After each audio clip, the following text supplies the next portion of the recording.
Bismillahirrahmanirrahim. Assalamualaikum warahmatullahi wabarakatuh. Baraya sadayana kaum muslimin di mana wae ayana, urang ngalajengkeun kajian kitab Uspuriyah hadis nu katilu. Kamari tos dibahas sakedik perkawis hadis nu katilu. Ayeuna urang hanca hikayat hiji hikayat Syekh Abi Mansur Al-Maturidi anu kagungan guru. Sateacana simkuring nada sihapuntena utamina ka guru-guru simkuring, para santri anu pada ahli kana kitab. Pilih awasan simkuring kilang tepat hapunten nu kasuhun.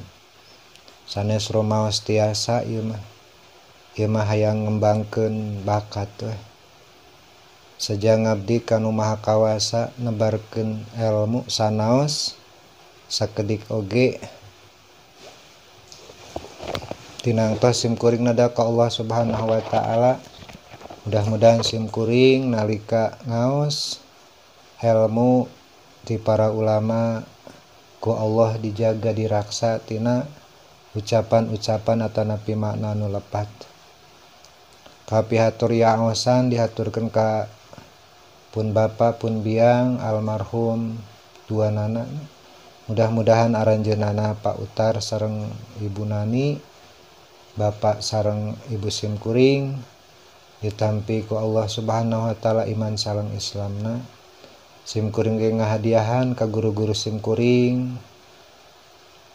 Mudah-mudahan aranjeunna sadayana anu tos ngantunkeun kenging magfirah Allah Subhanahu wa taala, sareng mudah-mudahan guru-guru simkuring nu sepuhna nu anomna sing dipaparin kaberkahan hirupna. Bismillahirrahmanirrahim. Wa qala al-musannif rahimahullahu taala wa nafa'ana bihi wa bi ulumihi fi daroini amin ya Allah ya rabbal alamin.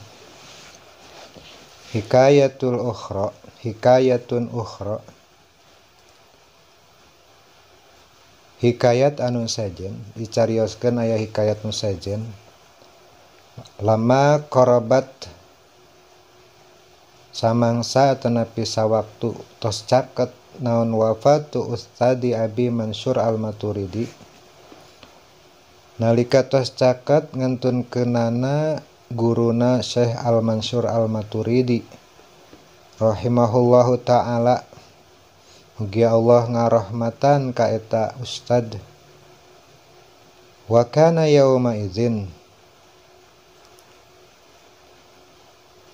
sareng kabuktian dicarioskeun kaayana eta ustad teh dina nalika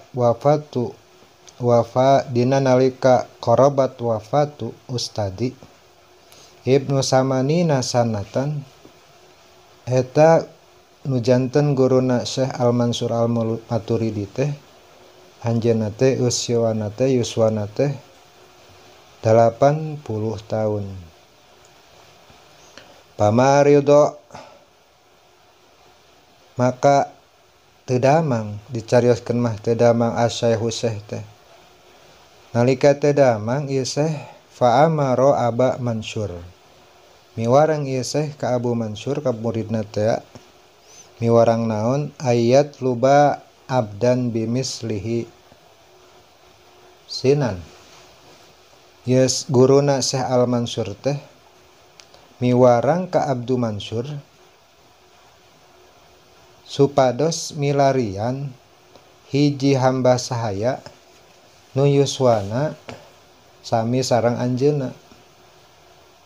Wa yashtariyahu wa yu'tiqahu, teangan cenah ku anjeun Abu Mansur terus beli atas nama kaula, wa yu'tiqahu terus merdekakeun ku anjeun atas nama kaula eta hamba saya teh. Nya kumargi dipiwarang ku janten guruna atuh ai ngaranna santri mah pasti taat kanu jadi guruna. Fatolaba maka nyuprih milari saha Abu Mansur Syekh Abu Mansur, fama wajada misla hadzal abda. Tos kaditu ka dieu milarian Abu Mansur hamba sahaya nu usiana teh 80 tahun anu sami sareng uyuswana nu janten guruna. Nya teu mendakan atuh kaditu ka dieu milarian hamba saperti kieu teh. Dugi ka anjeunna teh tataros ka masyarakat satempat.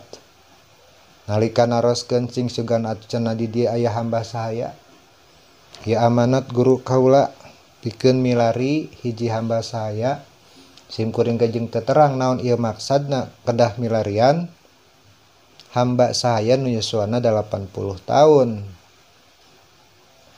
Nya tu faqalu nyarios masyarakat teh setiap jalmi nu ditaros teh.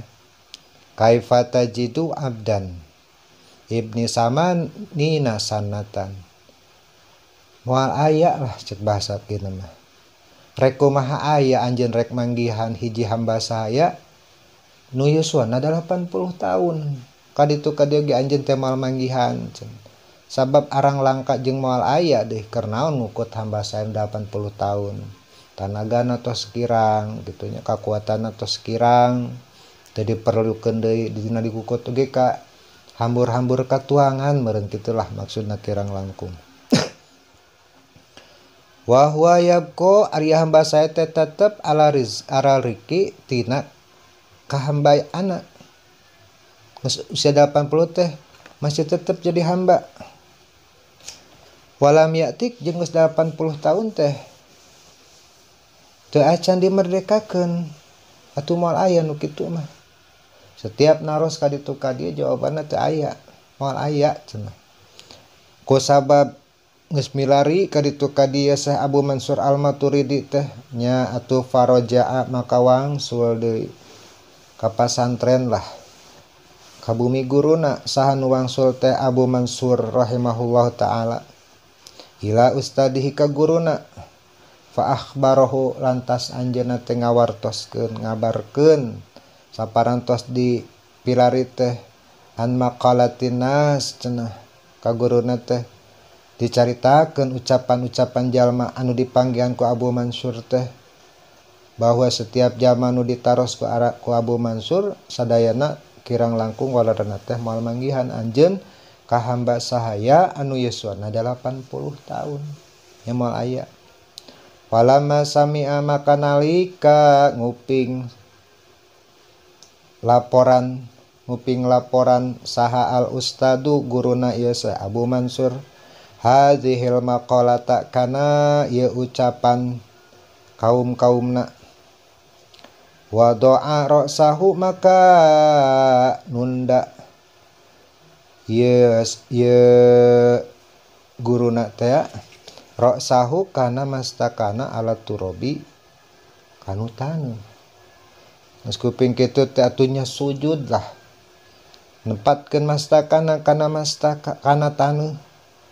Sataros kitu bari jeung nangis teh wa naja ieu guruna teh rabbahu ka pangeranna ka Gusti Allah naja. Wa qala cumarios tina pasajaana tina munajatna ilahi ya Allah ya Rabb Gusti pangeran abdi sadayana annal makhluqa sanyana makhluk layah tamilu cenah eta henteu narima nanggung naon karomuhu kamuliaana ieu makhluk idza balago abduhu di mana nepi saha abduhu ieu abidna makhluk teh samanina sanatan kana 80 tahun bi ayyabko ala riki dina kaayaan tetep dina kahambaanana bal yu'tiqahu balik tak kedah dimerdekakeun makhluk kedah dimerdekakeun ieu makhluk teh fa ana maka ari kaula teh tabalaqtu samanina sana kaula teh seperti hamba sahaya anu nalika diteangan ku muridna teh teu kapendakan nu 80 tahun teh sajalma sadna mah Gusti atuh merdekakeun abdi fakal falatu tikuni maka halna kumaha tengah merdekakeun Gusti ka abdi minan nari tina seuneu naraka. Kirang langkung maksudna mah panginten ieu teh jadi dalih kaula teh hayang ngamerdekakeun hiji hamba sahaya supados ieu kaula mun wafat dimerdekakeun ku Allah tina siksa neraka, tina azab neraka jahanam. Ulah sampai abdi nalika ngantunkeun teh jadi hamba neraka. Gusti ieu munajat seh ieu ustad teh ka Gusti Allah, mugi Gusti teh kersa ngaberdekakeun abdi tina jurang api neraka, lebetkeun abdi tina karidon Gusti Allah.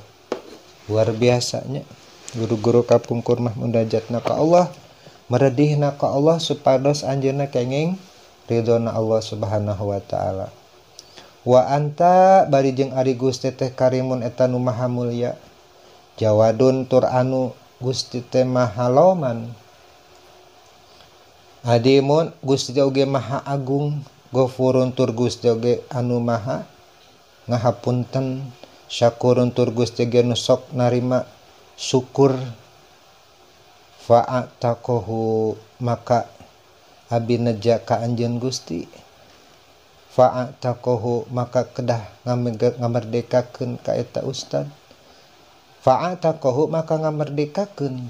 Saparantos neja kitu teh munajat ka Gusti Allah, anjeunna hayang dimerdekakeun, Allah muping. Sifat Allah Maha Rahman Rahim, sifat Allah Karimun Jawadun Adimun Ghafurun Syakurun. Fa'atakohu atuh maka ku Allah teh dibebaskeun eta ustad teh bihusni munajatihi, alasanna teh ku sabab munajatna anu dipikaresep ku Allah Subhanahu wa taala. Ieu gambaran kanggo urang sadayana. Ternyata rahmat Allah teh langkung seueur, langkung luas, langkung agung tinimbang murkana Allah. Sakumaha benduna Allah ka urang, tapi lamun urang sumerah diri, lamun urang sumping ka Gusti Allah, lamun urang munajat, lamun urang ngamalkeun amalan soleh, maka amal-amalan kasayan eta munajat urang sadayana tiasa meredam murkana Allah, sehingga anjeunna berhak kenging Rahman Rahimna Allah Subhanahu wa taala. Ieu hadis nu katilu teh mangrupikeun pelajaran ka urang sadayana, utamina mah ka pribadi-pribadi anu tos sepuh, minimalna tos 40 tahun mah urang teh tos kedah fokus kana ibadah, nyeurkeun ibadah, berusaha mengurangi perbuatan-perbuatan dosa. Sabab urang teh tereh deukeut, awak urang tos mulai lemah, soca urang tos mulai lamur, cariosan urang tos rero, kuping-kuping urang pendengaran urang tos mulai ngawur, atak ayeuna mah kedah diseueurkeun teh ibadah. Ulah dugi ka yuswa urang tos sepuh teh masih keneh kabita ku urusan dunia, masih keneh resep-resep amang, masih keneh resep-resep midamel perkara-perkara nu teu jadi ibadah. Mudah-mudahan saparantos urang ngaos ieu hikayat ieu hadis nu katilu, hikayat nu aya dina hadis nu katilu, urang tambih-tambih ibadah ka Gusti Allah Subhanahu wa taala.